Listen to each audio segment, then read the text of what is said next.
మన ఇస్రో పైన ఏదైనా పెద్ద కుట్ర జరుగుతుందా? జనవరి 12, 2026న మన ఇస్రో PSLV C62 రాకెట్ ద్వారా 16 శాటిలైట్స్ ని అంతరిక్షంలో ప్రవేశపెట్టాలి అనుకుంది. ఇందులో మన DRDO తయారు చేసిన మోస్ట్ అడ్వాన్స్ మిలిటరీ శాటిలైట్ కూడా ఉంది. దీని పని ఏమిటంటే ఇది బార్డర్ ఏరియాలో ఉన్న మన శత్రువుల్ని పర్ఫెక్ట్గా ట్రాక్ చేయగలదు.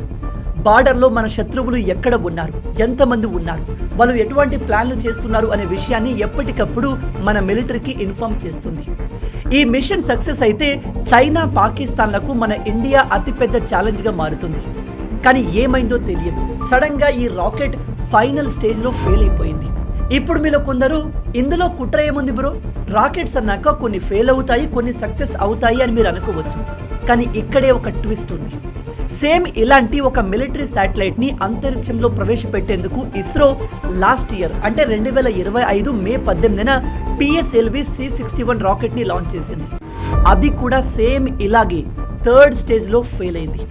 ఇక్కడ అనుమానకరమైన విషయం ఏమిటంటే మన ఇస్రో ఫస్ట్ అటెంప్ట్లోనే మార్స్ని చేరుకుంది.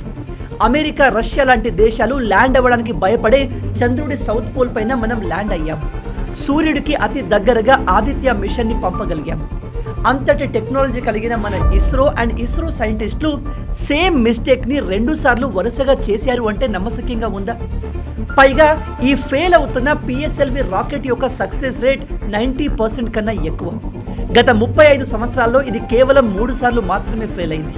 అలాంటి ఈ రాకెట్ సంవత్సరం గడవక ముందే 2 సార్లు వరుసగా ఫెయిల్ అవ్వడం అంటే దీని వెనుక ఏదో కుట్ర ఉంది అనిపిస్తుంది.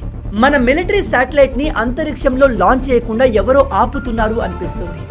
ఇస్రోపై ఇలాంటి కుట్ర జరగడం ఇది మొదటిసారి కాదు.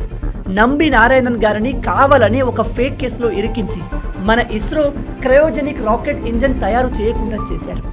అయితే ఈ కుట్రను ఎవరు చేసి ఉంటారు, దీని వెనక ఏ దేశం ఉంది అనే విషయాల్ని డీటెయిల్గా ఎక్స్ప్లెయిన్ చేస్తూ మన యూట్యూబ్లో ఒక వీడియో పెట్టాను. వెళ్ళి చూడండి, చాలా ఇంట్రెస్టింగ్గా ఉంటుంది. ఇలాంటి అమేజింగ్ వీడియోస్ కోసం లైక్ అండ్ సబ్స్క్రైబ్.